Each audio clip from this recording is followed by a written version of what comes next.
Beyond the reach कहानी की शुरुआत में बीहड़ के बीचों बीच हमें एक छोटे से घर को दिखाया जाता है जहां पर बैन नाम का लड़का अपनी गर्लफ्रेंड के साथ रहता है। बैन यहां पर टूरिस्ट गाइड का काम करता है। दरअसल पास में एक छोटा सा टाउन है जहां पर लोग घूमने आते हैं और बैन उन्हें इस पूरे बीहड़ को दिखाता है। बैन की गर्लफ्रेंड अब यहाँ से शहर जाना चाहती है क्योंकि उसे अपनी पढ़ाई पूरी करनी है। वो बैन को अपने साथ चलने के लिए कहती है लेकिन बैन मना कर देता है क्योंकि बैन को यहाँ पर रहना अच्छा लगता है, उसका काम भी यहीं पर है। बैन अपनी गर्लफ्रेंड को एक गन देता है और कहता है कि मुझसे वादा करो हमेशा सोने से पहले तुम इसे अपने पिलो के नीचे अपनी सेफ्टी के लिए रखोगी। वो कहती है हाँ मैं ऐसे ही करूंगी और इसके बाद वो यहाँ से चली जाती है। उसके जाने के बाद बैन को उसकी बहुत याद आती है। अब बैन को पास के टाउन से शेरिफ अपने पास बुलाता है और कहता है कि मेडिक नाम का बहुत बड़ा बिजनेसमैन जो कि लॉस एंजलिस में रहता है उसे यहाँ पर एक टूरिस्ट गाइड की जरूरत है। दरअसल वो उस डिजर्ट में हॉर्न सेप का शिकार करना चाहता है जिसे ढूंढ पाना बहुत मुश्किल है, इसीलिए अब वो बैन को हायर करना चाहता है जिसके बदले वो बैन को एक दिन के $1000 देगा।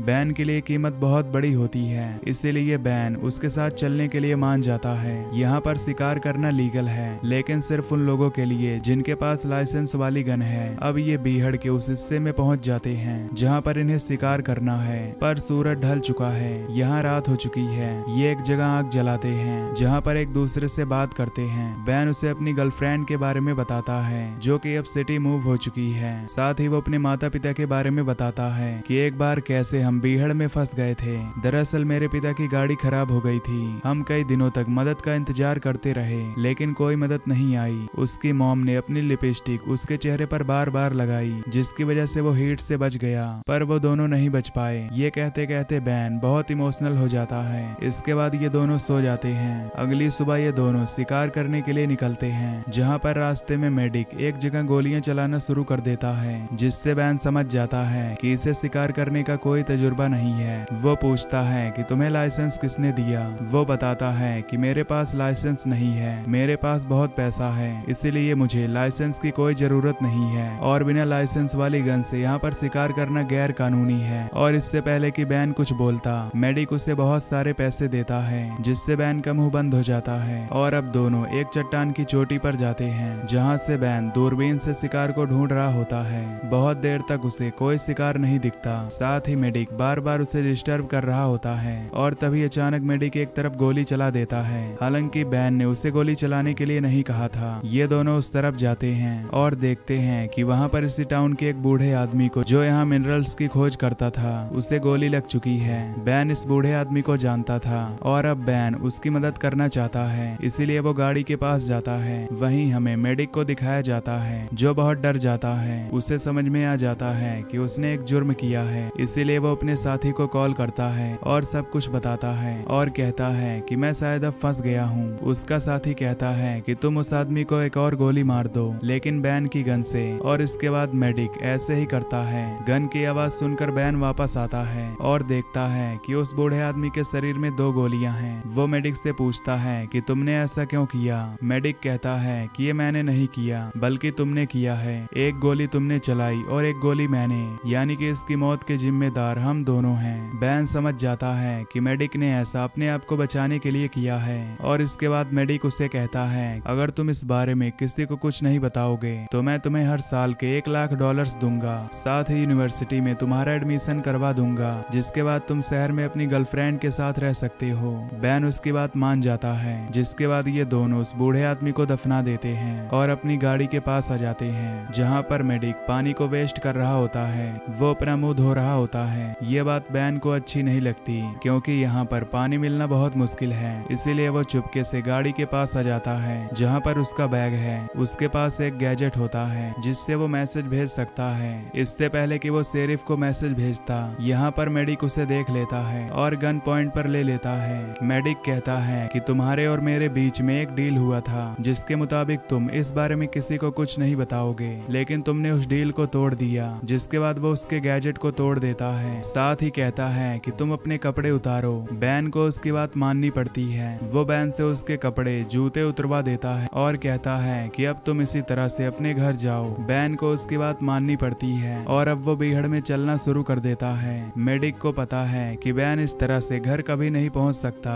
बल्कि गर्मी और प्यास से उसकी मौत हो जाएगी। जिसके बाद उस बूढ़े आदमी जिसका नाम चार्ली था, उसकी मौत का इल्जाम बैन के ऊपर आ जाएगा, क्योंकि उस बूढ़े आदमी के शरीर में एक गोली बैन की भी है। पुलिस को लगेगा कि बैन उसे मारकर भाग रहा था और रास्ते में भूख और प्यास से मर गया। अब बैन धीरे धीरे आगे चलने लगता है। उसके सामने एक पोल आता है जिस पर वो एक नंबर को पढ़ता है। मेडिक दूर से उसे दूरबीन से देख रहा होता है। दरअसल वो तब तक उसका पीछा नहीं छोड़ेगा जब तक उसकी मौत न हो जाए। बैन लगातार आगे बढ़ता ही चला जाता है और जब उसके सामने पोल नंबर 277 आता है तो भागकर चट्टान में कहीं गायब हो जाता है। मेडिक ये देख लेता है और अपनी गाड़ी लेकर उसी तरफ बढ़ चलता है जहाँ पर बैन गायब हुआ है। बैन दरअसल इन्हीं चट्टानों में बनी हुई एक गुफा के अंदर चला जाता है जो एक तरह का बंकर होता है और ये बंकर उसी बूढ़े आदमी का है जिसे गोली मारकर मेडिक ने मार दिया था। यहाँ पर खाने पीने की सप्लाई होती है। बैन सबसे पहले पानी पीकर यहाँ पर अपनी प्यास बुझाता है। यहाँ पर बहुत सारी फोटोज होती हैं और इन्हीं फोटोज में से एक फोटो बैन की और उस बूढ़े आदमी की होती है।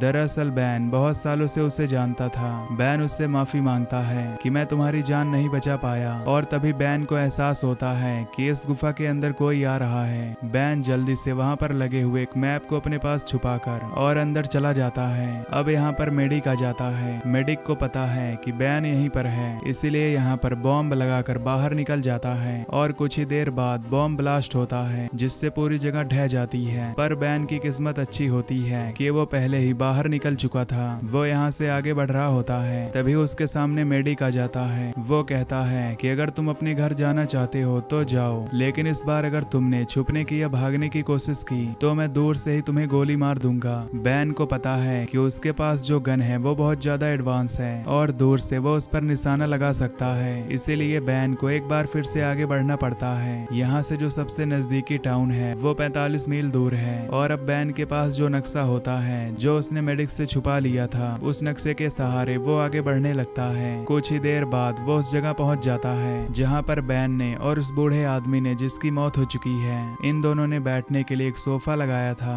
बैन उस सोफे का फोम निकाल कर अपने पैरों में बांध लेता है क्योंकि बिना शूज के चलने की वजह से उसके दोनों पैर बहुत बुरी तरह से जख्मी हुए थे। ये जगह ऐसी जगह पर होती है जहाँ पर बैन को मेडिक दूर से नहीं देख सकता, इसीलिए बैन इस जगह का फायदा उठाकर एक बार फिर से मेडिक की नजरों से ओझल हो जाता है। उसके पास जो मैप है उसमें लिखा होता है कि ये खजाने का मैप है और उस मैप को फॉलो करते हुए वो एक जगह पहुंच जाता है जहाँ पर क्रॉस का निशान होता है। वो उस जगह को खोदता है जहाँ पर एक बॉक्स होता है और जब वो उस बॉक्स को खोलता है तो उसमें एक स्लिंग शॉट और कुछ मैप होते हैं। वो उन्हें निकाल कर अपने पास रख लेता है। मैप में एक दूसरा निशान भी होता है और जब वो उस दूसरे निशान पर पहुंचता है तो वहाँ पर जमीन में एक पानी की बोतल गड़ी हुई होती है जिसके अंदर पानी है। उसकी बॉडी पूरी तरह से डिहाइड्रेट हो चुकी थी, इसीलिए जल्दी से वो बोतल का कैप खोलकर पानी पीने की कोशिश करता है, लेकिन तभी बोतल पर गोली लगती है जो कि मेडिक ने चलाई थी। बोतल दूर जाकर गिरती है जिससे पूरा पानी बिखर जाता है। दरअसल मैप में लिखा होता है कि एक ट्रेजर यानी कि खजाने का नक्शा है और ऐसे बीहड़ में पानी से बड़ा खजाना नहीं हो सकता, जो बात शायद बैन पहले से जानता था। और अब बैन को एक बार फिर से प्यास से आगे बढ़ना पड़ता है। वहीं दूर से हमें मेडिक को दिखाया जाता है जो ड्रिंक बनाकर पी रहा होता है।